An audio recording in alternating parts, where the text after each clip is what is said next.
Hello 11th class. This is your chapter 7 data handling. This is the revision lecture part 2.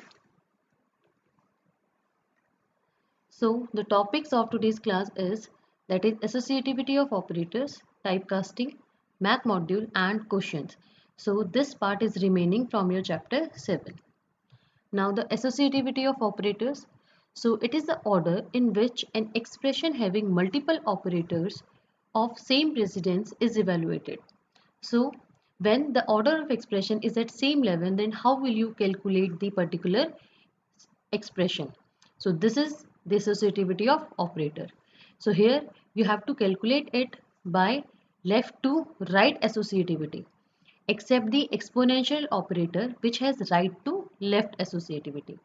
For example, if an expression contains multiplication, division and modulus, then they will be evaluated from left to right. Let's take an example. This is 8 multiplied by 9 divided by 11, then flow division 2. Then first you need to evaluate it from left to right. So first it will be written as 8 multiplied by 9 in one bracket, then 11 divide the result by 11, then flow division by 2. Okay, so when you calculate it, first it will divide the result, that is 3.0. So in this you have to, this is an expression, so it have multiple operator that is on the same level. So it will be evaluated from left to right. So when you will evaluate it, it will give you 3.0.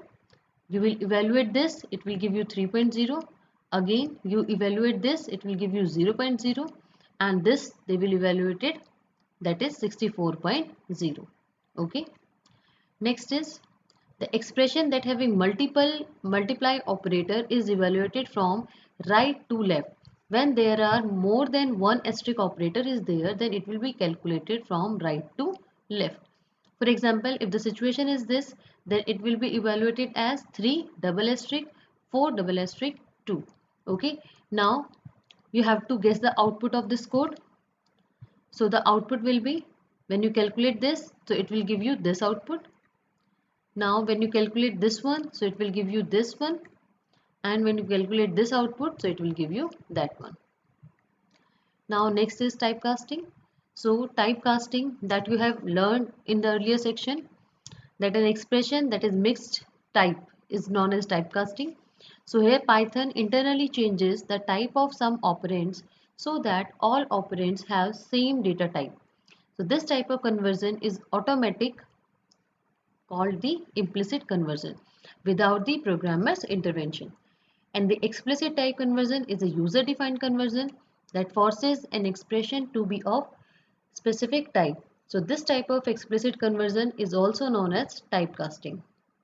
So you have to remember that in case of input with the numeric type, so whatever input is given to input is of string type, and to use it as a number, so we have to convert it into the integer by using the int function. Okay, that you have already seen in the previous video. So it is the example of the explicit conversion. It is an explicit conversion or the typecasting. Its syntax is data type and then expression. Some example of typecasting are, for example, num1 is equal to int input enter any number. If you will write this input enter any number, so it will take it as a string. And if you put int before this, so it will take it as an integer. So when you, this a is of int type, then it will be converted to float by this statement. So the output of this int 17.8, it is a float value, it will return 7. This int 20, it is in string, so it will give you integer value. Now float 17, so it will give you 17.0. Now complex 17, so it will give you 17.0j. Now complex 27, so it will give you 2 plus 7j. Now str13, so it will give you in inverted comma 13. Now next is 0o19, so it will give you 17 as a string. Now boolean 0, it is false, and if you write boolean in inverted comma a, so it will give you true value. Now math module of Python. So other than building in function, Python provides many more functions through modules in standard library. So the Python provides the math library that works with all numeric types except for the complex numbers. To, to use the standard math library, we used to import the library in our Python program by using import statement. So you will, when you want to import the math module, then you have to write the import math.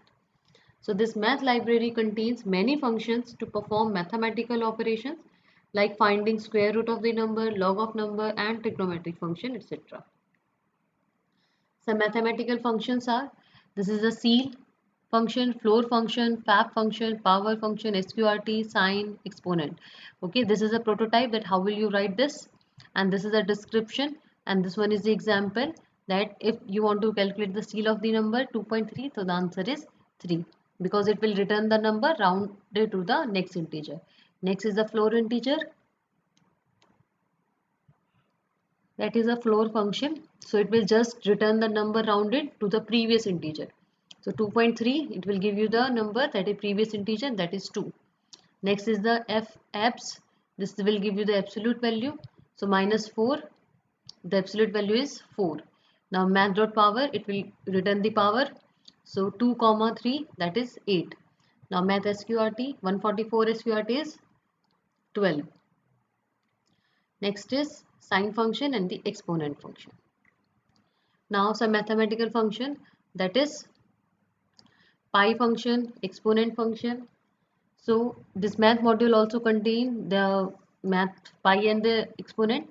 So if you give the value of the constant tt, this constant p pi, so the value of pi is 3.141592.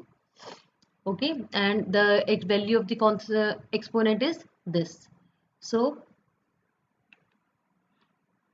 when you write any formula which uses the constant pi, so you can use math.pi like this, area is equal to math.pi into radius. Now some valid arithmetic expression by using the math library.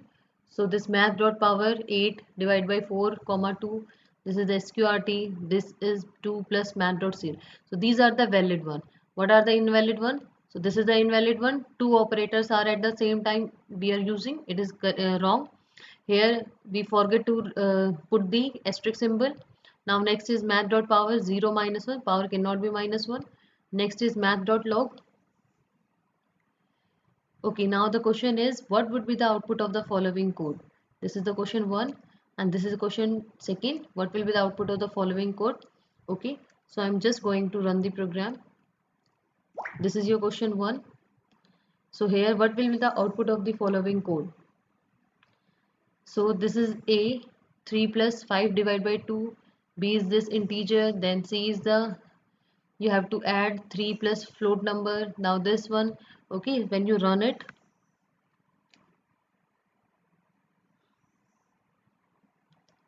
just close it and run it again. So when you run it, so it will give you the answer, this one. Okay, so you have to just check whether the answer is correct or not. This is question number 1. Now next is question number 2. So this is your question number 2. What will be the output of the following output produced by these code statement?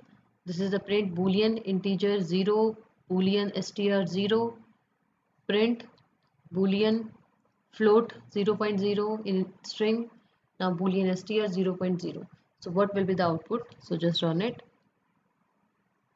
So it will give you the value. First it will give you the value false, then it will give you the value for str0 true. Now float 0.0, it will give you the value false. Now str 0.0, it will give you the value true. Okay, so I hope these questions are clear now. So your chapter 7 revision is completed. You have to go through the chapter one more time if the topic is not understood by you. Okay, so thank you and have a nice day.